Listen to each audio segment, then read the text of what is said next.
बिस्मिल्लाहिर्रहमानिर्रहीम। अस्सलाम वालेकुम नाज़रीन, उम्मीद करता हूं कि आप जहां भी होंगे खैर वाफियत से होंगे। इमरान खान साहब के हवाले से एक अहम तरीन खबर गर्दिश कर रही है कि इमरान खान साहब 25वें रोजे रिहा हो जाएंगे और वो ये ईद जेल से बाहर करेंगे। इस खबर की क्या तफसीलात है और उसके पीछे क्या वजूहात हैं कि अचानक इमरान खान साहब जिनके ऊपर इतने ज्यादा केसेस हैं वो अचानक रिहा कैसे हो जाएंगे और ये खबर कैसे फैली है, इसकी तफसीलात क्या है, इसी व्लॉग में मुकम्मल तफसील के साथ डिस्कस करेंगे।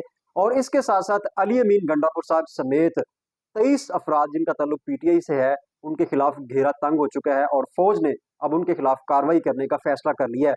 इस खबर की क्या तफसीलात है, ये भी इसी व्लॉग में मुकम्मल तफसील के साथ डिस्कस करेंगे। सबसे पहले बात कर लेते हैं सानह 9 मई की, जिसके हवाले से फौज ने अपना मौकफ मजीद सख्त कर दिया है और कोर कमांडर कॉन्फ्रेंस में जो फैसले हुए थे अब उन पर अमल दरामद होना शुरू हो चुका है।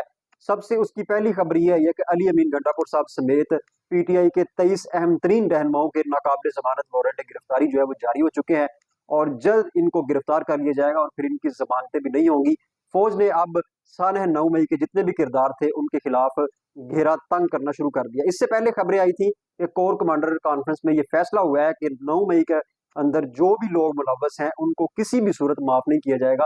और इस हवाले से इमरान खान साहब का मौकफ ये सामने आया था। जब इमरान खान साहब को इस बात का पता चला तो उन्होंने ये रद्द-ए-अमल दिया था कि बिल्कुल जो लोग भी सानह 9 मई में मुलव्वस हैं उनको सजा होनी चाहिए, लेकिन उन्होंने ये मुतालबा किया था कि उन अफराद की पहचान होनी चाहिए, बजरिया सीसीटीवी फुटेज के जरिए उनको पहचाना जाए और इसके साथ साथ एक जुडिशियल कमीशन बनाया जाए और फिर उन अफराद को बिल्कुल मुस्तनद तरीके से उनकी पहचान करके फिर उनके खिलाफ कार्रवाई की जाए और जो आइन और कानून के मुताबिक कार्रवाई है वो की जाए।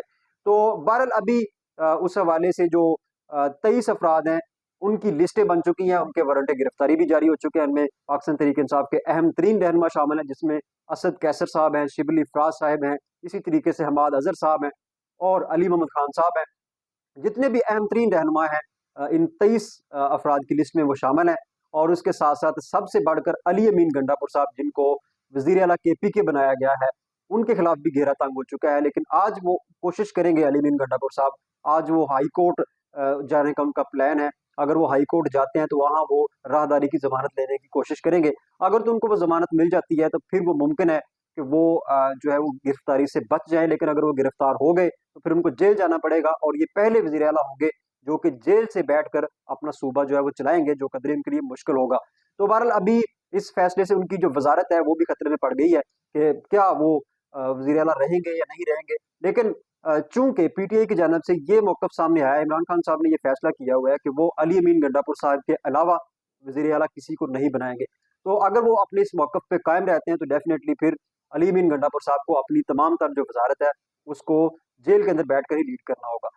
तो ये सानह 9 मई के हवाले से एक टोटल अपडेट है कि अब वो लोग जो सानह 9 मई में किसी भी तरीके से मुलव्वस थे, अब उनके खिलाफ अमली कार्रवाइयां जो है शुरू हो रही हैं। और अगर ये शुरू हो गई तो फिर ये डंडा बराबर तौर पर बरसेगा और जो भी इस डंडे के नीचे आएगा वो मसला जाएगा। दूसरी जानब इमरान खान साहब की रिहाई के हवाले से एक बड़ी खबर गर्दिश कर रही है। हम आपको ये बताते चले कि आज से तकरीबन 15-20 दिन पहले यानी कि रमजान मुबारक से पहले शेर अफजल मरवत साहब ने एक बयान दिया था एक प्रोग्राम के अंदर। उन्होंने कहा था कि इमरान खान साहब रमजान मुबारक में रिहा हो जाएंगे। उस वक्त लोग ये सुनकर थोड़ा सा हैरान हो रहे थे और कुछ का ख्याल था कि शेर अफजल मरवत साहब जज्बाती आदमी है, तो उन्होंने ये जज्बातियत में आकर ये बयान दे दिया। बहरहाल अभी जो ताज़ा तरीन अपडेट्स हैं उसके मुताबिक इमरान खान साहब की जो वकला टीम है उन्होंने भी ये बयान दिया है और उनके मुताबिक इमरान खान साहब 25वें रोजे जो है वो रिहा हो जाएंगे और वो अपनी ईद अपने घर पे करेंगे।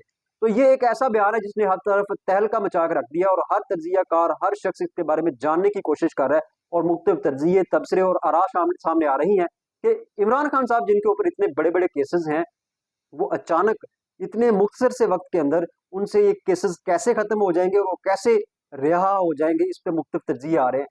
इस पे पीछे एक अहम खबर वो ये है कि जब इमरान खान साहब के साइफर केस की समाअत हुई हाई कोर्ट के अंदर, तो उस वक्त जो जजेस का बेंच है जो इस केस की समाअत कर रहा है उसने ये रिमार्क्स दिए और उसने वकला से पूछा कि जजेस ने इस केस को सुनाने में जल्दी क्यों की। ठीक है, तो उसमें चूंकि उस केस में जो फैसला सुनाया गया सैफर केस का वो जज मोहम्मद बशीर साहब ने सुनाया था, तो वहां जस्टिफिकेशन इसकी मौजूद नहीं है कि इस केस को जल्दी जल्दी क्यों निपटाया गया, इसके पीछे क्या वजूहत थी, क्या इसकी जस्टिफिकेशन है। तो जब उसकी जस्टिफिकेशन उस फैसले के अंदर नहीं है तो फिर जजेस ने इस बात पर गौर किया है और जोर दिया है कि क्यों, क्या वजह है कि इसकी जस्टिफिकेशन भी नहीं है और इस केस को जल्द से जल्द निपटाया गया और इसकी सजा सुनाई गई। लिहाजा इन रिमार्क से प्ले ली है वकला ने, और उन वकला ने ये दावा किया है कि डेफिनेटली जब जजेस इस केस की डेप्थ में जाएंगे तो फिर वहां इमरान खान साहब के लिए जो है वो रिलीफ के चांसेस मौजूद हैं, क्योंकि इस केस के पीछे वकला के मुताबिक कोई इतनी बड़ी वजूहत नहीं है, बस इमरान खान साहब को एक साजिश के तहत जो है वो फंसाया गया है और जल्द से जल्द इस केस को निपटाया गया। तो यही वजह है कि ये खबर गर्दिश कर रही है कि इमरान खान साहब 25वें रोजे जो है वो रिहा हो जाएंगे। लेकिन मेरे ख्याल में चूंकि ये एक केस इनके ऊपर नहीं है, अभी एक दूसरा केस भी इमरान खान साहब के ऊपर 190 मिलियन पाउंड वाला अलकादर यूनिवर्सिटी वाला भी तैयार हो रहा है, और उसमें भी उनको जो है उनके ऊपर फर्द जुर्म आयद हो जाएगी और उस पर भी उनको सजा सुना दी जाएगी। इसके अलावा उनके ऊपर दीगर केसेस भी जो है वो मौजूद हैं। ये कुछ सिर्फ एक साइफर केस नहीं है जिसकी बुनियाद पर आप कह सकते हैं कि अगर साइफर केस में उनको रिहाई मिल जाती है तो वो जेल से बाहर आ जाएंगे। बहरहाल अभी ये सारी बातें कहना कबल वक्त है। इमरान खान साहब के वकला जज्बातियत में ये बयान दे रहे हैं और इसी तरीके से जो शेर अफजल मरवत साहब है वो इस हवाले से गुफ्तगू कर रहे हैं। लेकिन मेरे ख्याल में, मेरा गुमान ये है और आईनी जो माहिरीन है वो भी इसी वाले से यही राय रखते हैं, इमरान खान साहब के ऊपर बहुत सारे केसेस हैं, सिर्फ एक केस में उनकी जमानत और रिहाई इस बात का फैसला नहीं करेगी कि वो इसी रमजान में या 25वें रोजे वो बाहर आ जाएंगे। बहरहाल इस खबर के पीछे क्या हकायक हैं, क्या वाकई वो 25वें रोजे बाहर आ जाएंगे, ये तो आने वाले दिनों में जो है वो पता चल जाएगा। बहरहाल आईनी माहिरीन की राय भी यही है और मेरा इसके ऊपर जाती तज्जिया भी यही है कि इमरान खान साहब अभी इतनी जल्दी जेल से बाहर नहीं आएंगे। और उसमें यहाँ मैं एक और बात का इजाफा करता चलूं कि इमरान खान साहब जब भी जेल से बाहर आएंगे वो किसी न किसी डील के नतीजे में बाहर आएंगे। अगर वो डील नहीं करेंगे, वो झुकेंगे नहीं, वो अपने मौकफ से पीछे नहीं हटेंगे, वो अपने मौकफ के ऊपर कायम रहेंगे, तब तक इमरान खान साहब जेल से नहीं बाहर आ सकते। वो जब भी बाहर आएंगे किसी डील के नतीजे में बाहर आएंगे, और जब तक वो डील नहीं कर लेते, वो जितने मर्जी केसेस में उनको जमानतें मिल जाएं, वो जितनी मर्जी जो है वो रिहाई की कोशिशें कर लें, वो बाहर नहीं आ सकते।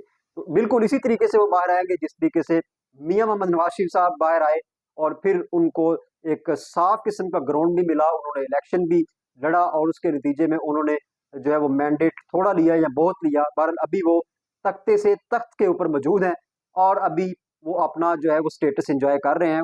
वो अलग बात है कि वो दोबारा फिर उन्होंने लंदन की जो परवाज है उसकी टिकट कटा लिया और वो दोबारा, पहले वो उनका कहना है कि वो सऊदी अरेबिया जाएंगे और बाद में वो दोबारा लंदन के अंदर चले जाएंगे। ये तो एक अलग बात है। बहरहाल पाकिस्तान की ये तारीख है कि तख्त से तख्ते पर जाते हुए देर नहीं लगती और तख्ते से तख्त पर आते हुए देर नहीं लगती। तो इमरान खान साहब इस वक्त तख्ते के करीब हैं, तो बहरहाल कभी उम्मीद है कि जैसे ही उनकी कोई डील होती है तो वो फिर दोबारा तख्त पर आ जाएंगे। ये तख्त और तख्ते की क्या डेफिनेशन है और तख्त और तख्ते के पीछे क्या मनकत है, ये हम आपको किसी और व्लॉग के अंदर बताएंगे कि पाकिस्तान के अंदर तख्त और तख्ते में आने पर कितनी देर लगती है और माजी के अंदर क्या हुआ और मौजूदा क्या हो रहा है और मुस्तकबिल के अंदर क्या होने जा रहा है। इसके ऊपर हम एक मुकम्मल तफसील के साथ एक व्लॉग में आपकी खिदमत में हाजिर होंगे। तब तक के लिए इजाजत दीजिए। अल्लाह हाफिज।